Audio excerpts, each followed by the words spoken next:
Hello and welcome back to Let's Play Dual Hearts. It is time to race through the sky with Santa Claus, the third and final of the three races. Probably the most difficult for a variety of reasons, one of which being the mechanics of the race, the fact that you have to go up, you have to expend effort to go up, and Santa really doesn't. We have three rings to go through. You can go through them in any order, but we're going to take the recommended path, which is in the order of ascending height, the first one over the snowman, the second one over the tree, and the third one over the candle. You basically have to dash the entire way through, so you basically can't complete this race unless you're already on a full tummy, since it takes 15 to 20 TP just to complete dashing all the way through. You'll notice Santa takes the opposite route of you, so while you pass by the tree, you can actually see him intersecting you, meaning you both have about the same amount of time to make it to your third and final ring. It's a little scary, actually, because you have no idea how close you are to winning or losing, and most of the time I lose this race, I'm right in front of that last ring while Santa crosses the snowman one. But we pulled it off this time, so it's okay. After this, you can race any of the other three races a second time. The Santa gets a little bit faster, and you'll get a tummy up fragment for winning it this time. So let's show just the short course, because it's the easiest of the three, and it sort of illustrates how much faster Santa gets. We had plenty of room to spare when I raced this race perfectly the first time around. This time, I believe I will just barely get to the end, and as we cut out, you can actually see Santa landing just barely behind us. There's basically no margin for error. When we do that, we got a tummy up fragment instead of gold Essamon this time. And that's all we can do in Santa's Dream for now, so let's return to Lillian's Dream for our extension trip here. As usual, there is a second trip we can make with a secondary set of objectives, and this one starts as soon as we finish the first set. There is a new sapling, a sapling of the Great Deku Tree, planted by the seed that we got for completing the level the last time. And it's already grown up enough to talk to us, and offer us rewards that make Bumble extremely happy, or about as happy as he always is. The goal here is to make the tree grow, and we will receive gold Essamons. There are quite a few that we missed, and a ton of dream energy, and a bunch of tummy up points, but there's not a lot of places to hide things in this level, so the game has to get a little bit creative in terms of how to give these collectibles over to us.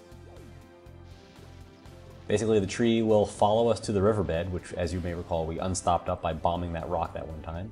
And here's Azure talking to Lillian, one of the new mechanics for Lillian's Dream. Now that the sun is back, there's a day-night cycle, and when night appears, stars fall from the sky. They mostly have collectibles in them. There's actually quite a few. Also, the tree will follow you basically all the time, and yell at you if you get too far away. But we'll ignore that for now. See there, tummy up fragment. Most of the tummy up fragments that we didn't get in this first level are in the stars. The gold Essamons you get from the tree, and the dream energy we'll cover in a little bit. The day-night cycle is incredibly short. I didn't realize this when I was at the level for the first time. Okay, there's a piece of dream energy there, but you'll notice we only got those 2 stars. There was no editing in this part. That's exactly how long the night is. So you really have to move in order to make sure you get everything in this level. Or that if you wait several days in terms of this particular level's day-night cycle. Anyway, let's not worry about that right now and focus on getting the tree to the river. This is actually a bit of a pain because those little parasite enemies spawn on the way, and they're very, very difficult to fight based on the way they attack you in this game. You notice they jump around a lot, and they have a bad habit of leading you away from the area where they spawn far enough that when you go back to wherever you left the tree, they usually immediately respawn. So we're just going to ignore them for the most part and bring the tree to the river and see what happens now that we've gotten here.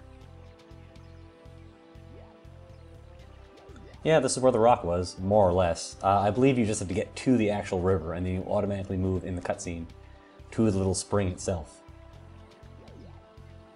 Alright, so as usual, the sheep will explain to us what we need to do next. The actual method is basically the exact opposite of growing a real tree. You actually have to hit it with your weapon, your sword and your spear. That makes a lot of sense. There is a specific sequence: swing, swing, hit, blah, blah, blah. Swing corresponds to a charge attack from the spear, and hit corresponds to a charge attack from the sword. It's basically the antithesis of what you would expect, considering you swing swords and hit things with the spear or stab them, but you know, whatever works. The tree only grows a tiny amount every time you hit it with the correct charge attack, which is a little strange, considering you would have thought the goal would be to get the tree to grow to about the size of the original Elder Sapling. But you know, whatever. In the end, it'll basically only be about the size of Stompy, maybe about 50% larger than him. There we go. I believe that's 8. We get another puzzle solved message. There we go. and 4 golden Esamons. I believe this is the single most rewarding puzzle to solve in the entire game by a significant margin, considering most things only give us 1 of just about anything. I didn't mean to do that. Might as well talk to him anyway, though. Yes, he's thankful that we made him grow. I just wanted to jump. There we go, 4. Now the next thing we can do here is, now that we've gotten gold Esamons, we can pick up the rest of the Dream Energy. First, let's get this tummy up fragment, since it happens to be right here after I grew the tree. But anyway, the Dream Energy you get from talking to the fish. Logical, I know. And the fish will ask you logic puzzles. A mean sheep, a smart sheep, a cute sheep, and a beautiful sheep had a race. What order do they finish? You're supposed to ask nature for hints, you know, the mountains, the forest, blah blah blah, the cloud. Let's talk to the cloud first. The cloud, of course, is an entirely different event that triggers when you talk to them the first time, so let's do that before we actually ask for hints. Oh god, this is the worst camera angle. The camera's stuck up his butt or something while we're doing this. Get it away. Thank you. Alright, pick that up. That was pretty easy. So let's pick up this star and actually get around to asking the background for hints on the sheep race. Nothing in that one. Eventually, I believe the cloud will tell you how many stars. It's the one that tells you originally that there are items in all the stars. And we'll tell you when there are none left, because the stars will continue to appear. Let's talk to the forest. The smart sheep is called the cute sheep. Its place in the race is an even number. You'll basically get a bunch of hints like this. I don't really care about them because I have a list of all the answers to all the trivia written down somewhere. There's no point in showing all of it on this video. Let's talk to the sheep, the fish eventually, and give him the order of the sheep. There are 5 of these questions, and you get a Dream Energy for completing each one. So I'll just show one of them here. Suffice it to say, I did all 5 in one go right now. Second was the mean sheep, third was the cute sheep, and fourth was the smart sheep. There's probably a fable about this somewhere, but you know, whatever. 48 pieces of Dream Energy, wonderful. There's a little bit left to do. I believe there's 51 once I finish all 5 of the questions. That makes sense, considering that was question number 2. Show off the last couple of stars, just to actually show myself getting the rest of the collectibles in this level. I believe, okay, that one's a tummy up, this one I think is empty. Oh no, there's the last piece of Dream Energy. I think that's it. Let's check our status screen. And yep, Lillian's dream is 100% complete. Yay, perfect, we got all the items. I don't think I've ever shown that message before, so let's check out and continue our whirlwind tour of dreams that required us to fly. Next up is Toma's dream. You may remember when we completed this level, we activated 3 collectibles in the sky, but we also deactivated the floating platforms to let us get up there to acquire them. But we also triggered the appearance of a flight platform, like just about every other level in the entire game. I'm sick of these guys. They take so many hits, considering how threatening they actually are. You'll notice I have a little blue gem next to my red health meter. That's a life stone. It basically works like a fairy in a bottle from Zelda. It will automatically refill my life if I die. I picked it up from Bumble after one particular Black Esamon kicking sequence.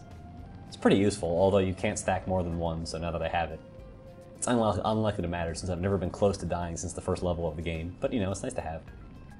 Pick up this gold Esamon. I believe that's the last gold Esamon and the last piece of Dream Energy over here in this level, so that's nice. Again, we have more than half of the Dream Energy, so indicative of the fact that we're more than halfway through the game. Let's pick this up.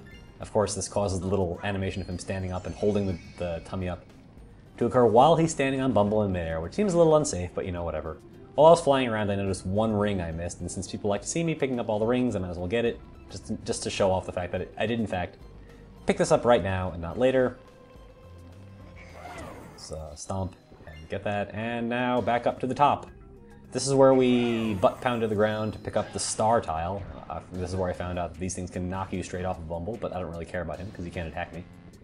There is a tummy up fragment that spawned after we put the blue tile on the blue panel, and if you may have noticed as it flashed by, I missed it while I was butt pounding down. So let's go back up and also open this path, which contains the remainder of the rings and the other tummy up fragments. There's a bombable wall here that I failed to notice the first time around. That Bumble's already through it. You can see his ear poking through. He clipped through the wall, which is pretty weird. Pick up these last few rings, 808 in total.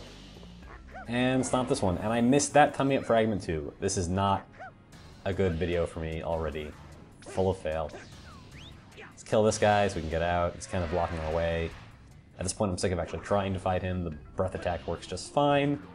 I think maybe I can jump and pick up that tummy up fragment, but I guess not. Like, you think you'll be able to.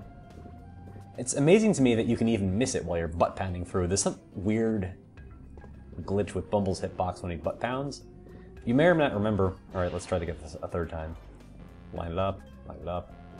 You can hear me trying to aim the camera. Get it? Missed. That's 3 misses. Anyway, you may recall that occasionally I will butt pound a panel and Bumble will not pick up the item. Which is pretty aggravating. Alright, 4th try. Come on, line it up. I have some really bad history with doing this in this game. This time we got it. Fantastic. Tummy up fragment it is. And I actually probably should have done this the last time. This is the other tummy up fragment. I should have just fluttered with Bumble. That works perfectly fine. I believe that's it, and Bumble's happy that we picked up the last collectible in Toma's Dream. Let's check our completion for this dream. Yes, it's 100%. So that's, I believe, our 5th 100% dream. Let's get the heck out of here. And move back to, this should be Florence's dream. Yep. For this we have to get to the clock.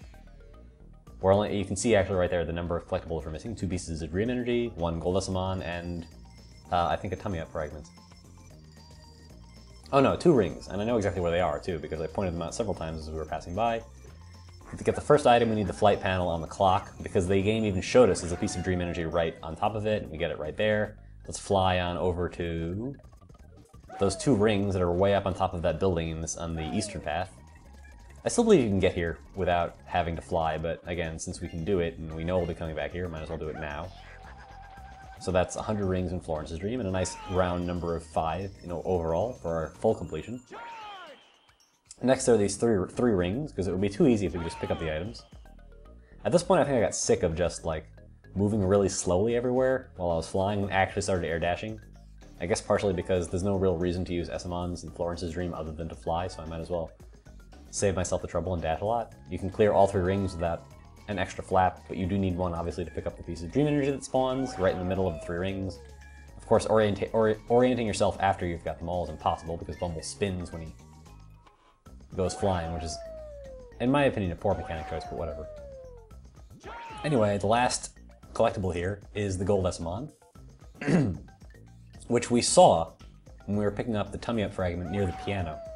So let's just fly on over here. As usual, collectibles have a really short draw distance in this game, so it's kind of difficult to see when you're getting close to it, but if you vaguely remember where it was from passing by this area the first time, it's not too difficult to find this time either, or at least get in the right area up to the point where you can see it. And that is 50, which is a pretty important milestone because it means we can exchange a collectible with the Dream Analysts, and that is where we're going to go, because this is actually pretty important. This is the only example of sequence breaking you can do in the game, and I'll show off why when we get to their house. Let's leave Florence's room and skip straight to the Dream Analyst's house. First, let's talk to the other guy. I did this by accident, I didn't really mean to, but he will show you the Baku Diary, which we haven't looked at yet in this game. You can actually record everything Bumble does, regardless of whether or not you're looking at him. All of his animations. Let's take a look at a couple of them. Walking normally, yeah, that's him. It shows you where you saw it for the first time, even if you weren't explicitly looking at him. A flying pig. Yep, he does in fact use his ears to fly, and Stompy has some commentary on that in the diary itself. This is him bashing into a wall with the aerial dash attack. Let's look at the Dance of Happiness. Yep, that's the yay yay alright dance. He also does a little wobbling jiggle there. There we go. Okay, I love that. And the Juggling Essamons, which is the only thing I actually specifically went out of my way to record. I like the dialogue. He feels sorry for the Essamons because there's only one place they'll end up, in his stomach, which is very true. So that's that. That wasn't very interesting at all. That's a lie. Let's talk to you, Tucker. What do you have to say for us?